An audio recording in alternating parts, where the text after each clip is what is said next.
30 tahun kot bank nak kena tanggung kau punya hutang ni. Bank kena bayar advance kan dulu hutang kau ni 30 tahun kot, 35 tahun kot. Untuk dapat duit balik tu lah. Kan, lepas tu kereta kan nak cair ke apa mungkin cepat kan. Just in case kalau kata berlaku apa-apa, nak cair pun cepat benda tu. Property tidak semudah itu. Dia bukan susah, dia bukan sukar. Sukar bila kita tak mampu. Sukar bila kita tidak boleh readykan documentation tu. Kita tetap kena berbelanja. Cuma sekarang ni ada debit card lah. So function dia lebih kurang je debit card, credit card. Perbezaannya apa? Debit card duit kita, credit card duit bank. Orang kata tinggilah credit card 1.8 interest. Tak nak lah, hutang lah. Siapa suruh kau buat hutang? Siapa suruh kau kena bayar 1.8? Siapa kena kau bayar 2%? Anda sedang mendengarkan podcast Isi Minyak Lu by Transmatic Automotive.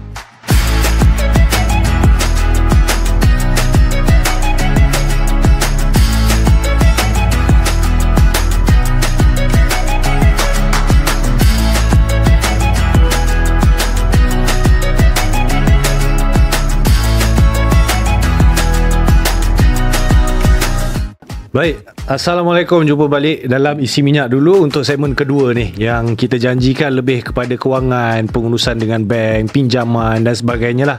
Tadi kita terpaksa cakap jugalah kan pasal dunia scammer ni, sebab masing-masing ada pengalaman, masing-masing nak tahu apa yang boleh kita buat kan. Jadi kali ni kita nak lebih kepada pengurusan untuk buat pinjaman dan prosesnya sendirilah. Seperti yang kita tahu, kita ada banyak loan dekat bank ni. Personal loan, nak beli property, nak beli kereta, nak beli apa lagi? Buat business loan kan, business loan dan sebagainya lah. Antara loan-loan ni lah semua kan, yang mana orang kata tu mudah diluluskan, yang mana payah, apakah kriteria yang diambil. Kira orang kata ada merit point yang kita cerita, scoring. Untuk lulus ke tidak loan tu. Mungkin sikit sebanyak Cik Ridwan boleh kupas lah benda ni. Saya selalu dapat pertanyaan lah daripada kawan-kawan, daripada customer saya dulu, kata, kenapa dia boleh dapat loan? Kenapa saya tak boleh dapat loan? Kenapa dia lulus? Kenapa saya tak lulus? Gaji sama je lebih kurang. Gaji dia 5,000, gaji saya 5,500. 5,000. Mungkin sama, mungkin kurang kan. Bank ni pilih kasih lah ke ada kota. Okay, dia kena ingat kat sini, basically benda-benda asas seseorang pemohon, applicant tu dia ada profile dia sendiri. Profile dia. Satu, saya datang 2 orang customer. Satu yang ada loan, yang pernah ada loan, dan satu yang tidak pernah ada loan, clean. Okay, biasanya orang cakap, saya tak ada loan, senang nak lulus kan? Okay, di situasi ini kita tengok gaji dia macam mana, loan apa yang dia nak buat. Dia bank tengok kat situ. Dia lain case, lain situasi, lain kelayakan, lain kelulusan dia. Okay, contoh tadi tu dia clean lah. Contoh gaji dia mungkin kita ambil gaji dia 2,000. 2,000, dia ni pun 2,000. Dia kawan dia ada loan. Kawan dia tak ada loan. Fresh lah. Mungkin nak ambil buat satu loan, personal loan lah personal loan. Dia layak, dua-dua layak, gaji 2,000 layak. In term of layak tu layak, kita tak cerita. Contoh untuk apply personal loan tu 1,500 gaji. Gaji semua 2,000, yang ni 2,000, tapi dia ni ada komitmen bank, ada loan, mungkin loan SB atau loan kereta credit card. Yang ni tak ada, bersih. Kerja, tempoh kerja sama, baru kerja 5 tahun, baru kerja 3 tahun sama umur pun lebih kurang. Agak-agaknya lah, kalau kita sebagai customer ni, siapa yang akan dapat, yang senang dapat? Dia mungkin kata, saya lah, sebab saya tak ada loan, gaji saya bersih kan. Mesti seorang nak tengok gaji saya 2,000 bersih, yang ni dah ada loan kan. Basic dia, yang ada loan tu senang dapat sikit, senang dapat, mudah dapat. Yang tak ada loan ni boleh dapat, tapi tidak semudah yang tadi. Pertama, sebab apa? Sebab yang pertama, kawan dia A ni dah ada record dengan bank. So boleh detect lah, dia ni bagus, ada loan dengan bank, ada komitmen dengan bank, payment pun okey, bayar pun okey, kelayakan okey. Yang dia ni tak pernah ada loan. Macam mana bank nak tahu yang dia bagus bayar, yang dia tak bagus nak bayar, yang dia akan culas bayar? Satu kelebihan dekat dia. Mungkin orang cakap, okey lah, aku tak ada komitmen. Jadi macam, sampai bila aku tak boleh buat loan ni? Sampai bila macam ni aku kena tunggu je kan? bila aku nak start buat loan kalau macam ni tak boleh.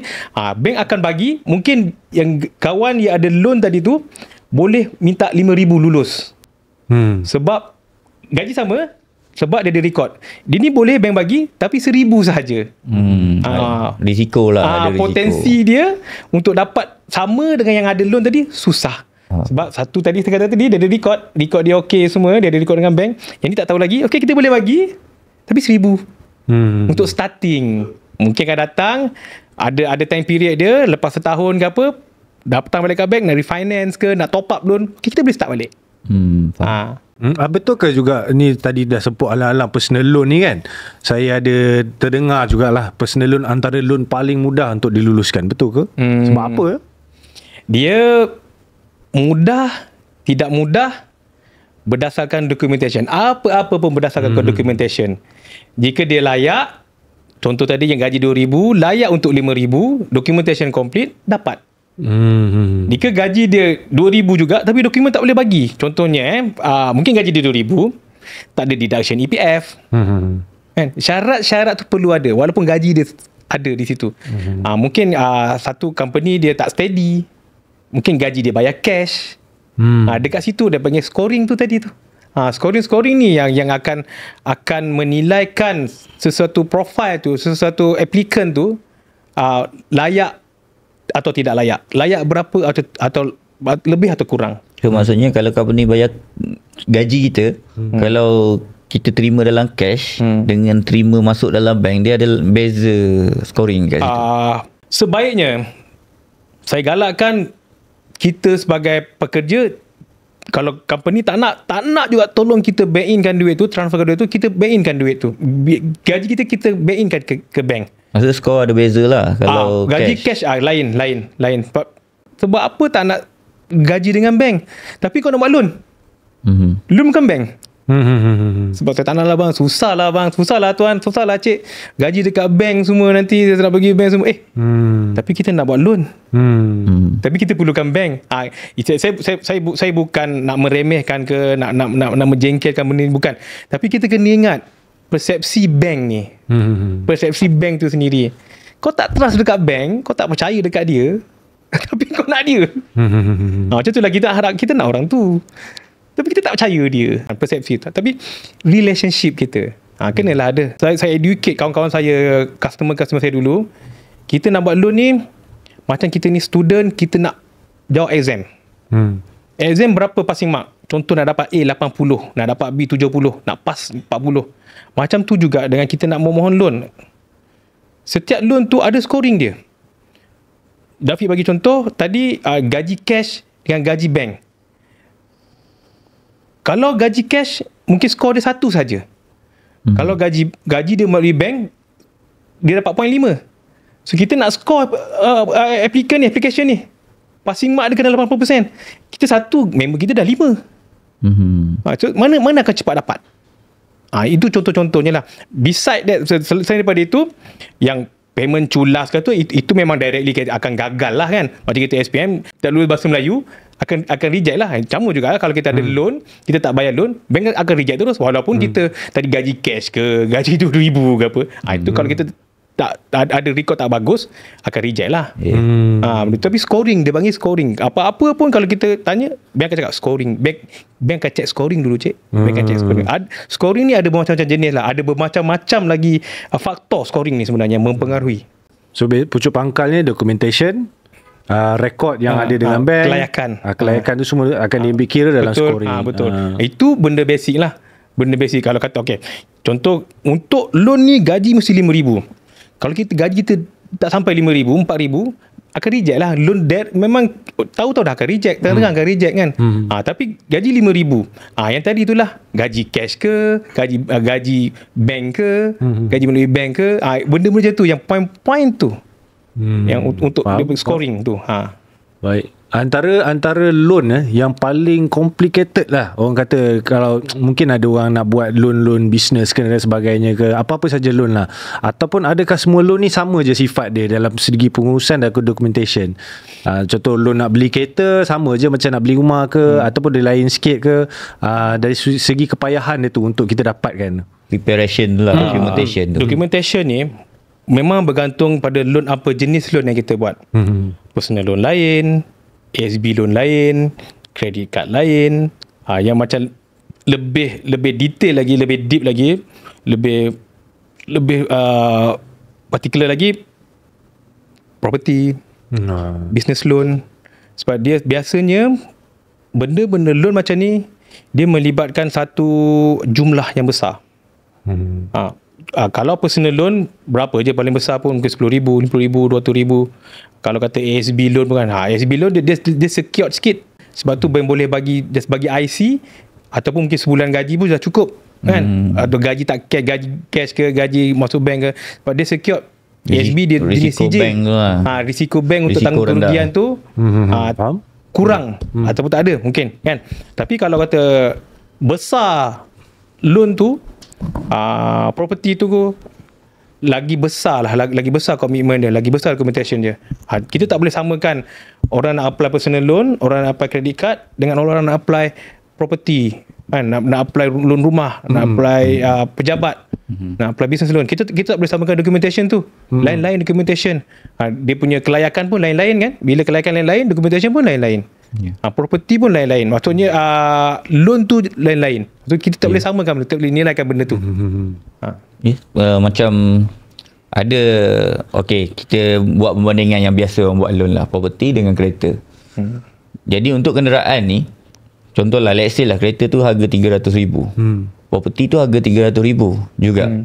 Tapi kenapa kereta ni lebih mudah, documentation dia lagi simple berbanding dengan property yang berharga RM300,000 juga? Satu, size dia. Property walaupun RM300,000, besar mana pun RM300,000 kan. Satu, kereta. Lagi tu tempoh loan tu, Fik. Tempoh loan. Property ada orang boleh buat, ada yang boleh buat short term loan.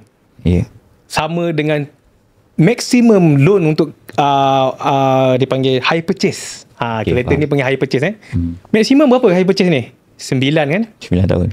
Maximum untuk property, perumahan ni 30, 35 kan? 35 ada 35, kan 35 kan? Sabun 70, 65. Depends pada bank tu lah kan. Ada boleh.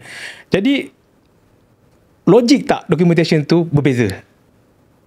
Maksudnya macam disebabkan panjangnya tempoh tu, risiko tu makin besar. 30 tahun kot bank nak kena tanggung kau punya hutang ni. Bank kena bayar advance kan dulu hutang kau ni 30 tahun kot, 35 tahun kot. Untuk dapat duit balik tu lah. Kan, lepas tu kereta kan nak cair ke apa mungkin cepat kan. Nak cair, nak proses tu pun nak liquidate nak just in case kalau kata berlaku apa-apa, nak cair pun cepat benda tu. Property tidak semudah itu. Tidak semua orang yang mampu untuk beli property. Kan, kalau compare dengan high purchase tadi, dia bukan susah, dia bukan suka. Suka bila kita tak mampu. Suka bila kita tidak boleh readykan documentation tu. Kita sendiri, saya sebagai customer, saya nak beli kereta. Contoh saya nak beli kereta tadi RM300,000 tadi lah. Saya dah tahu dah kelayakan saya.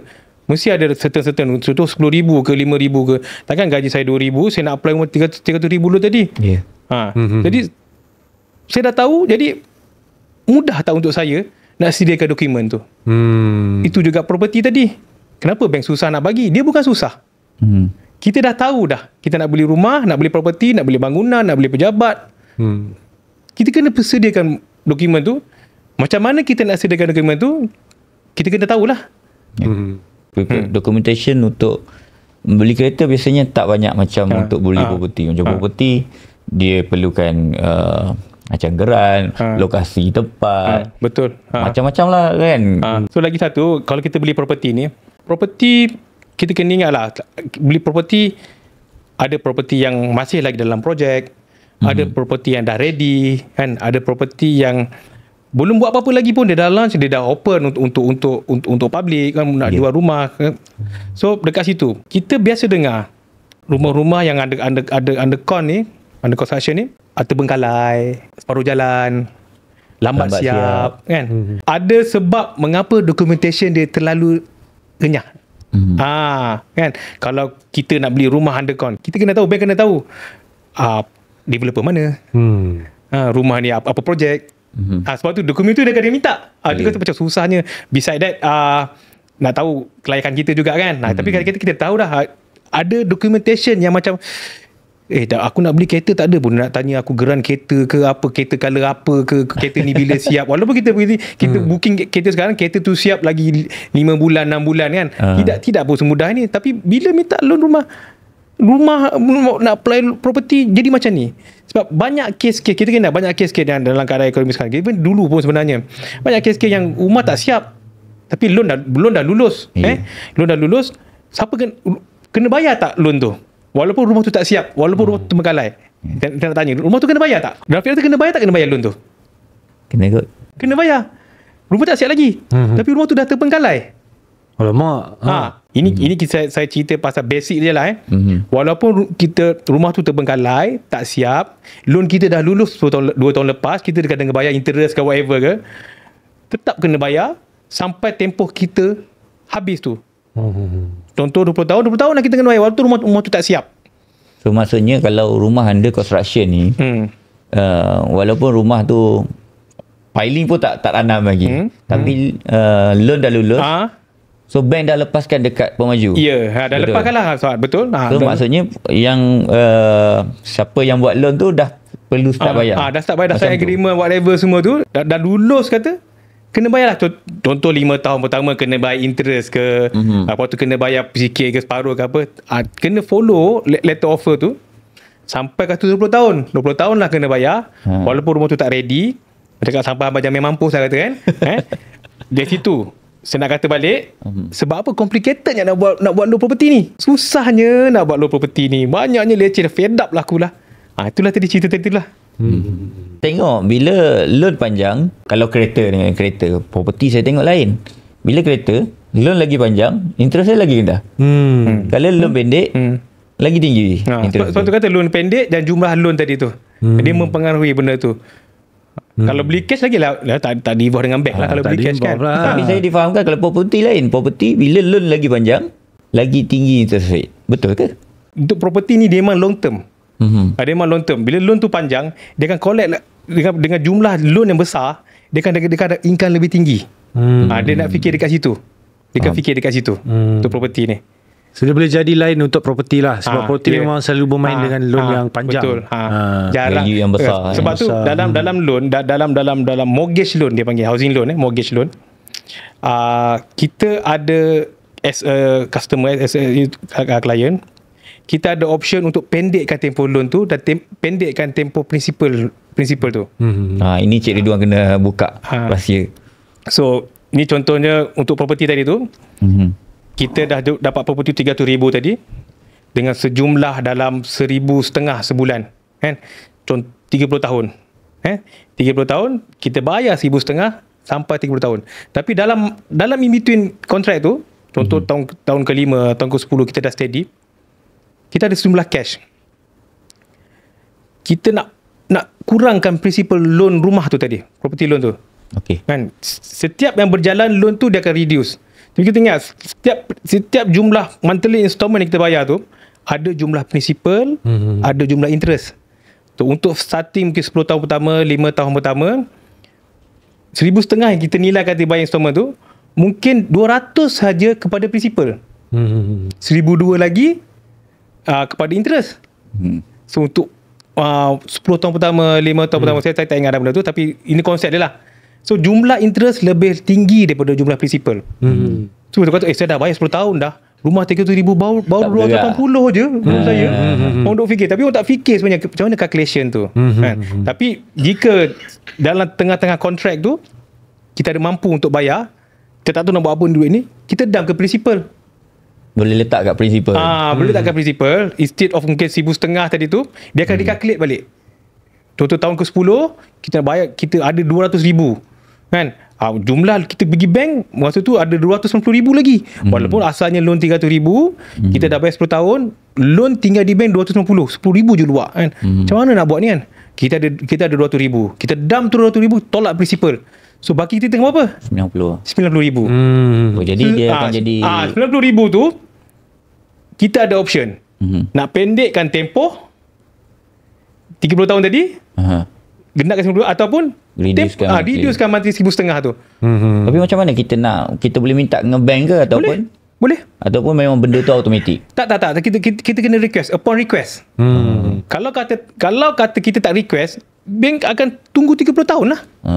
So let's say kita 200,000 tu, ke mana kita nak bawa duit tu? Sama adakah kita pergi masuk dalam akaun yang pinjaman kita ataupun kita perlu pergi bank, jumpa pegawai bank, bagi tahu kita nak bayar principal? Okay, dia apa-apa pun kena come back to bank lah. Jumpa bank, bincang. So kita tak boleh simply nak bagi bank in transfer je apa, bukan. Kalau kata kita transfer je tanpa pengetahuan bank akan kurangkan monthly installment tu, akan tempoh. Contohnya, okay, kita bayar je 200,000 tu dekat counter ke whatever tanpa beritahu kita ada principal tu. Kita bayar je. Instead of kita duk ingat, dah tolak kot principal ni, jimat lah sikit kot. No, bukan macam tu. Dia akan cut kita punya next installment. Maksudnya jadi advance. Okay, advance. Contoh, okay, kita start hari ni. Ni bulan apa? Bulan 5 Kita start bayar 200,000 tadi lah. 200,000 tu, kita duk jangka, loan aku akan kurang lah. Aku relax je lah kan. Bayar ni je, bayar sikit je lah. No. Tetap bayar 1,500, tapi 200,000 tu dikalkulate pula. Untuk berapa tahun? 200,000 bahagi dengan 1,500. Contohnya akan start bayar balik 2070. Contohnya tu lah. Memang betul rugi kalau macam tu. Itu cuma kita loan tak monthly tak berkurang. Tempoh tetap pun sama juga. Kita cuma relax 1,500 bulan-bulan. Okay. Tapi dia pendapat saya, dia masih sama jugalah, walaupun dia tak perlu fikir 1,500 setiap bulan untuk berapa tahun, tapi masih dia kehilangan cash 200k tu yang sangat besar kan, yang boleh kita labur ke tempat lain, dia buat bisnes ke kan, sebab dia ada cash. Dia ada orang berfikiran macam itu. Dia kata, janji aku ada 1,500, mungkin 1,500 tu dia fikir dia boleh saving ke tempat lain yang lagi untung. Kan, mungkin dia kata dia simpan dekat 200,000 tu, dia simpan kat tabung haji dapat 5%. Kan, okay, why not aku 200,000 ni aku simpan, aku bayar je dump terus, lagi 20 tahun aku datang balik. Tapi 1,500 yang instead of bayar dekat loan tadi, dia saving ke tempat lain yang boleh dapat dividend interest yang 10%, 50%. Dia tak tahu benda tu. Masing-masing punya pilihan lah. Kita tahu ada orang berfikiran macam tu. So 200,000 tadi kita masuk dekat principal account, katalah kita bayar principal, kemudian bank akan reducekan monthly ataupun pendekkan loan. Okey, bagaimana kalau kita tiba-tiba kita perlukan balik duit tu? Okey, dia ada satu package, ada package yang boleh dapat balik duit tu balik. Duit cash tu 200,000 kita boleh keluarkan balik. Kita boleh keluarkan balik. Dia bermacam-macam skim lah sebenarnya kan. Bila kita dah join loan tu, bila kita dah masuk loan tu, baru kita tahu benda ni. Tapi datanya saya akan cakap lah begini. Dia ada juga apa dia kata tadi, package tu juga. Ada duit, kita park dulu dekat loan account kita. Tak ada duit, kita keluarkan balik. Ada orang berfikiran macam ni sebab apa? Sebab satu, duit dia selamat dekat situ. Dan kedua, dia boleh keluar duit at any time. Mungkin nak pergi tabung haji susah, mungkin nak pergi ASB pun susah kan. Nanti ASB akan cut ke bulan 12 hujung bulan nak pakai duit immediate, tak tahu benda tu, emergency tak tahu. Tapi at least dia secure duit dekat situ. Then start balik lah, dia structure balik ke, pergi bank kirakan balik ke apa, itu kemudian. Ada skim macam tu. Tapi orang tak tahu. Sebab dia sebenarnya benda ni kita tahu bila kita hadapi benda tu. Kan? Dan biasanya banker akan explain package apa. Mungkin dekat package ni, dia tu yang lebatkan interest pula. Dekat, boleh ambil package ni, boleh masuk duit keluar masuk anytime principal, tapi interest dia quite high sikit. Mungkin. Tengok plan apa. Betul. Dia bagi plan betul. Betul. Okay. Sebab tu kata interest ni sangat-sangat subjektif. Saya pernah ada pengalaman, sorry saya jelas sikit. Saya ada pengalaman ASB kan. Saya ada baca satu structure macam mana kita buat ASB tanpa kita, rasa benda ni famous dulu kan. Macam mana kita nak bayar ASB 2 menggunakan dividen ASB 1. So in a way kita bayar satu ASB tapi dapat dua loan yang sekali jalan betul kan. Tapi bila satu keadaan tu, ada satu time tu ASB semua jatuh daripada apa yang selalu dijanjikan, 6 ke 7% kan, dia jatuh sampai ke 4 kan, sampai rasa macam tak berbaloi lah. So saya remove dua-dua. So ini adalah trick yang mungkin saya pun tak tahu lah, saya rasa macam trick lah. Macam contoh kita guna credit card, kalau kita mampu bayar, kita better guna credit card sebab kita ada cashback. Itu betul. antara teori-teori yang selalu bermain lah. Mungkin boleh mula daripada ASB dulu, lepas tu mungkin credit card. Antara tips and trick lah orang kata tu. ASB ni saya dulu memang ASB ni cakap memang makanan saya lah. Saya pernah hit sales. Personal sales saya 5 million sebulan lah. Untuk sebulan saya buat sales 5 million sebulan.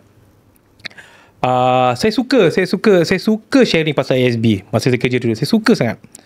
Sebab saya nak orang sedar betapa pentingnya simpanan. Betapa pentingnya simpanan lah. Tak semestinya ASB. Betapa pentingnya. Sebab orang suka cakap, alah daripada aku ASB ni rugi.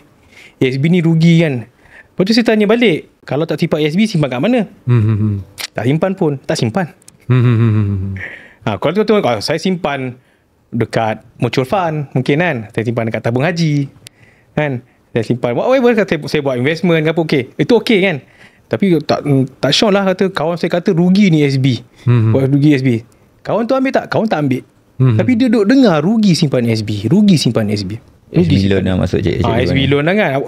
Pada saya tak loan ke saving ke apa, saya suka tanya, ada simpan tak? Ada simpan tak? Okey, kalau kata dia simpan SB, lagi saya suka. Saya boleh tunjukkan cara simpan buat loan, pembiayaan SB ni. Okay, sebab apa saya kata, saya tak pernah lagi lah kata SB ni rugi. Directly rugi ke apa, tak pernah lagi lah. Sebab kalau rugi, kita jual je lah. Macam konsep Loman tadi kan, kata rugi, dia panggil inflasi lah kan. Interest tinggi, dividen akan tinggi. Ni inflasi. Jarang kata rate tinggi, dividen kurang. Jarang berlaku benda ni, jarang berlaku. Yang Lokman tanya tadi, gunakan dividen untuk beli balik SB2. Memang betul.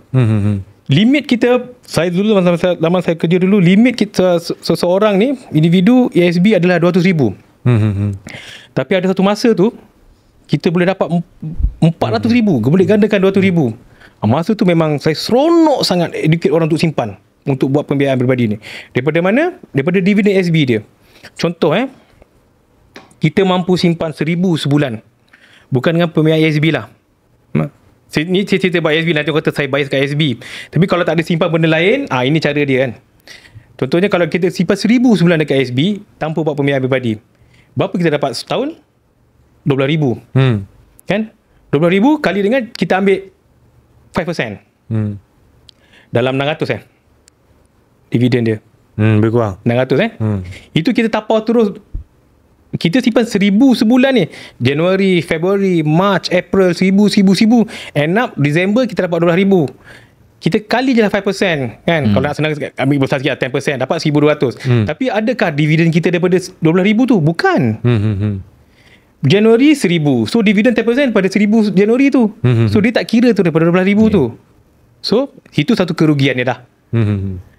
Dengan pembiayaan ASB, saya bukan nak promote ASB, tapi saya nak nampak buka celik mata sikit. Dengan ASB loan ni, 12,000 kita boleh dapat berapa? 200,000 tau.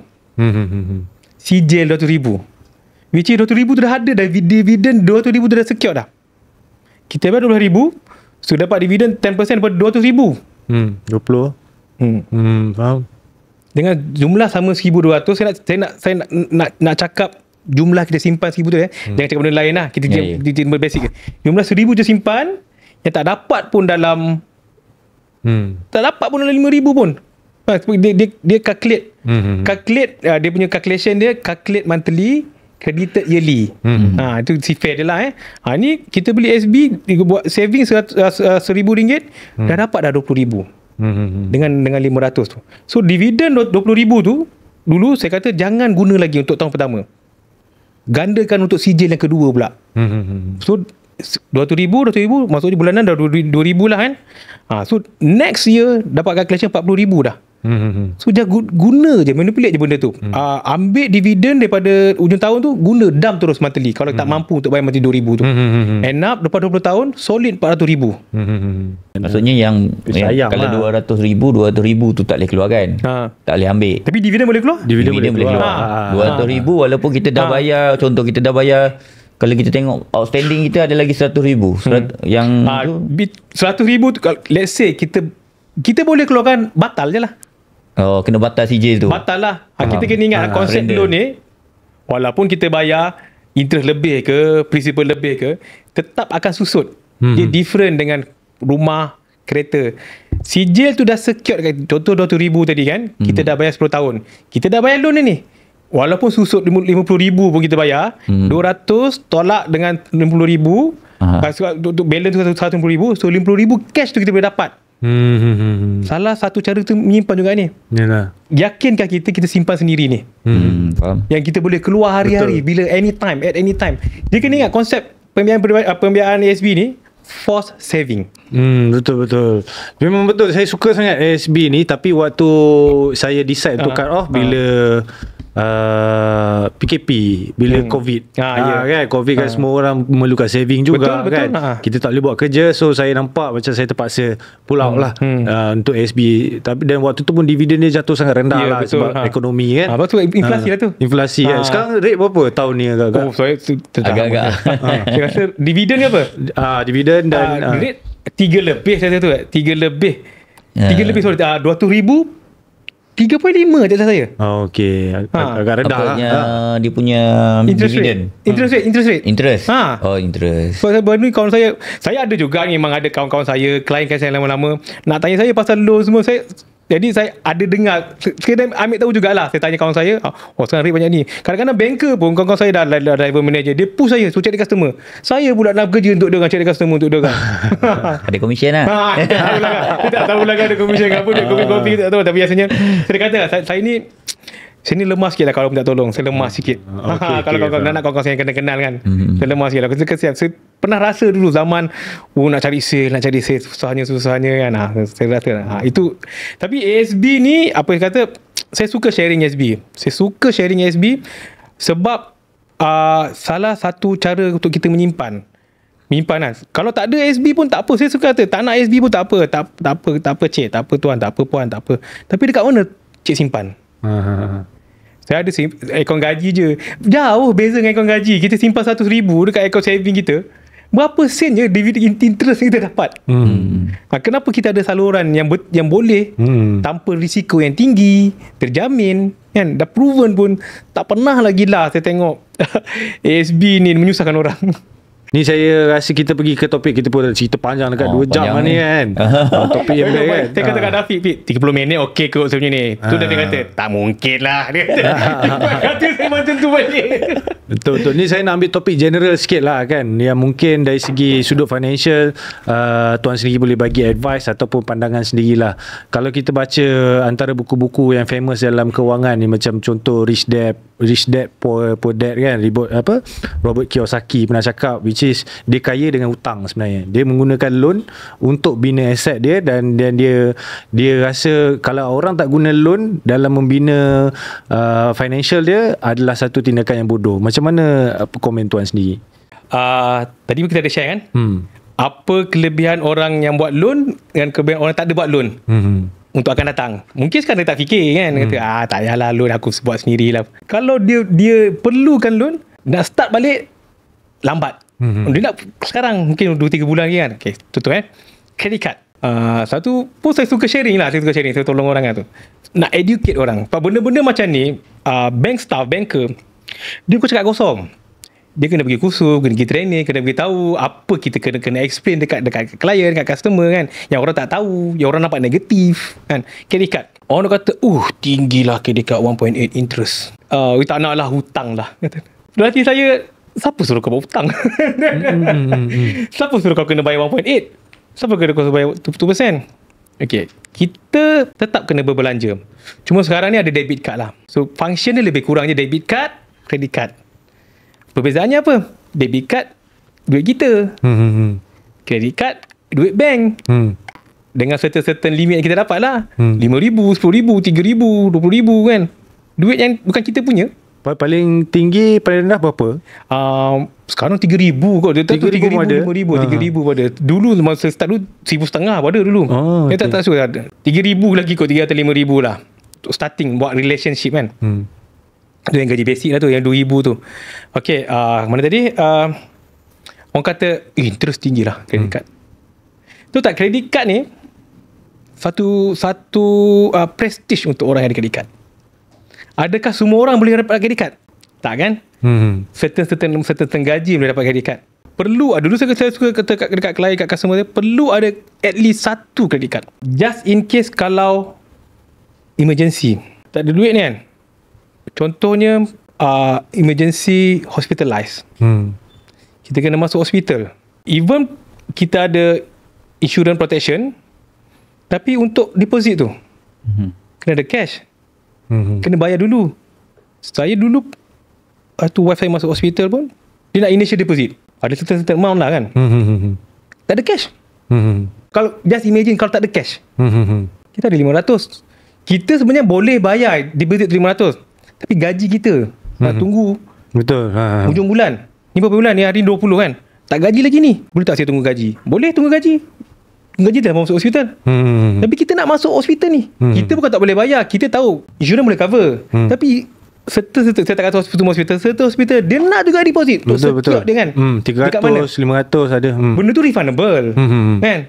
Tapi kita tak ada cash ni, gaji. Masa tu kita fikir tak, kalau adalah orang boleh bayarkan kita mungkin nak pinjam orang, tapi kita boleh mampu bayar. Kita bayar swap dulu. Dapat gaji, kita bayarlah. Ataupun dapat cover balik insurans tu, bayarlah. Dekat situ bank charge interest tak? Bank ada period dia. Kita guna hari ni, dapat statement 1 hari bulan, bank suruh bayar sebelum 30 hari bulan 6 next month. Gaji dah masuk dah 1 bulan 6 ni. Kita boleh bayar tak? Boleh. Itu satu contoh emergency. Dan satu lagi, kita gunakan konsep guna duit bank untuk berbelanja. Kita tetap kena belanja. Every month, contoh kalau kata ada baby, tetap kena beli diapers, tetap kena beli susu, tetap kena berbelanja barang dapur, tetap kena duit kita.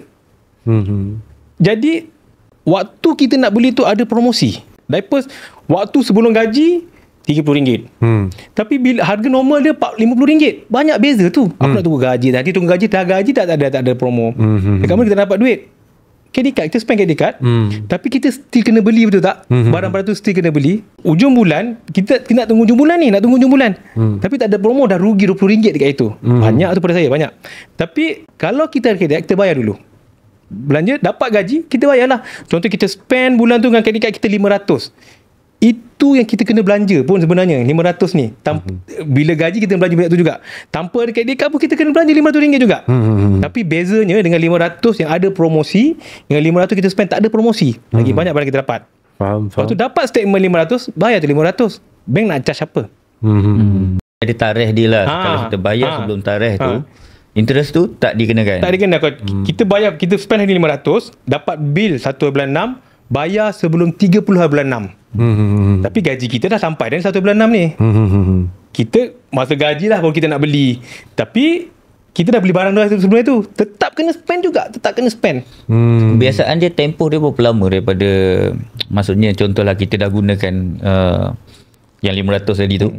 Katalah tengah bulan sekarang Mei kan. Tengah bulan Mei kita guna. Biasanya bank sebelum bila? Biasanya contoh 31 Mei ke ataupun 31 bulan Jun? Dia kalau dia ada timing dia. Contoh kita spend sebelum 15. So bil tu akan masuk sebelum 30 bulan yang sama. Kita spend sebelum 15 bulan 5. Whatever kita spend sebelum bulan 5 tu akan masuk 30 bulan 5. So bil tu kena settlekan sebelum 14 bulan 6. Okay. So kalau kita spend 16 lepas 16 bulan 5, bil tu akan masuk bulan 6 punya bil, bukan bulan 5 punya bil lah. So kena settlekan sebelum bulan 7. Sebulan lah lebih kurang. Betul. Kalau lah ni orang kata dia bajet lari ke apa benda, kena buang kerja lah ke kan, tapi dia tak sempat bayar lah. Lepas tu kebetulan saving dia pun tak ada lah. Ini worst case scenario, dia tak bayar. Betul, dia tak nak bayar. Berapa timbang apa orang kata tu, bank punya budi bahasa bagi masa pada dia, maximum period ke ataupun apa sajalah. Okay, satu situasi ni jika berlaku macam ni lah, ada outstanding kan, saya nak cerita ke direct yang Lokman tanya lah, kalau ada outstanding, biasanya pergi bank restructure balik. Contohnya dia ada outstanding kat RM10,000, pergi bank balik, saya nak surrender kad saya ni RM10,000 kan, saya nak bayar bulan-bulan. Kita kena ikut lah. Kita buat personal loan. Jika dia diberhentikan kerja, ada masalah, dia tak ada masalah tu, disiplin. Kalau dia berbelanja selain daripada belanja hakiki dia, itu yang mengakibatkan dia berlaku outstanding. Overspend lah.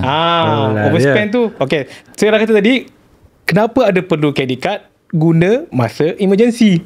Guna masa ada promosi. Lepas tu kita nak beli barang tu. Jangan guna, aku nak beli handphone, bayar installment lah. Kan? Jika berlaku apa-apa, kan dah start benda tu. Sepatutnya dia tak beli pun. Tapi aku teringat aku ada credit card lah. Aku nak beli lah. Mungkin zaman tu dia guna beli folding kereta lah, pakai credit card lah. Benda tak sepatutnya dia beli. Benda sepatutnya kalau dia tak ada credit card pun, dia takkan beli benda tu. Dia takkan beli benda tu kan. Dia takkan beli handphone kalau dia tak ada credit card. Sebab aku ada tadi bank bagi aku 20,000 credit card ni kan. Kalau duit aku beli je lah, bayar installment. Itu yang jadi stuck. Liability lah dia.